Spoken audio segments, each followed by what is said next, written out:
When I left primary school, I was expecting secondary school to be the same, but Year 7 was so different.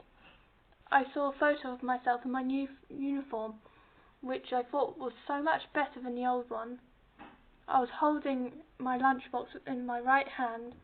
I hadn't figured out yet that holding the lunchbox in my hand was not easy anymore.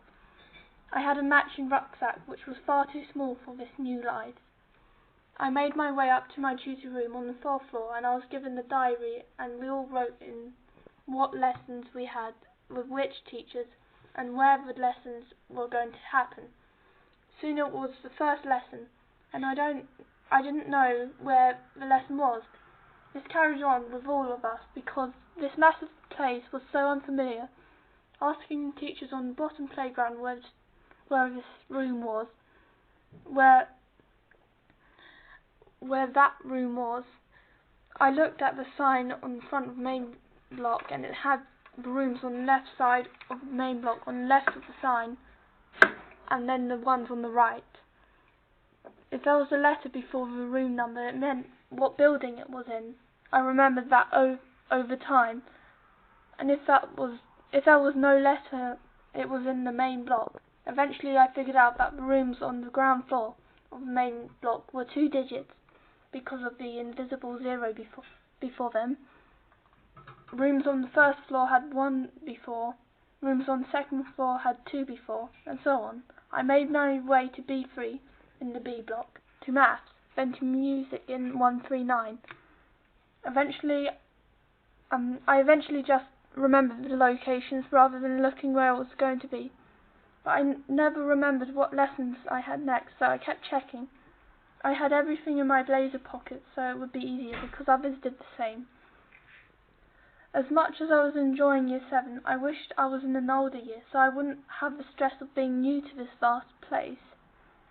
I sat down on the table on my own in the hall to eat, but lots of older people sat down on the same table, and I wanted to move. A teacher saw me look distressed, and she told me about the Trinity Suite if I could go to if I felt anxious. It was perfect. I found lots of nicer people there, so I asked the older people what it was like, and it seemed to be that Year 8 was going to be the easiest year because at that time one would have gotten a chance to know the school better, but they wouldn't be pressured by GCSEs at all yet. So Year 7 was kind of good and bad, but nothing special. I wanted to write a story about Binger, Betsy the Ninja. Betsy was someone in my tutor group who I thought she was following me, but she wasn't. She just wanted to be my friend. I was not going to be lonely anymore. But the thing about the Fitbits was that Betsy didn't like them, just like I started not liking them too. Caris was still wearing her Versa though, and when I went up to her break, I asked her if she slept with it every night, and she said she did. She pretended it charged with solar panels. The main worry this year was Caris wearing her Versa. I found another friend, Romance, in the library. We liked making games and animations together. Like that was my hobby, started in Year 6.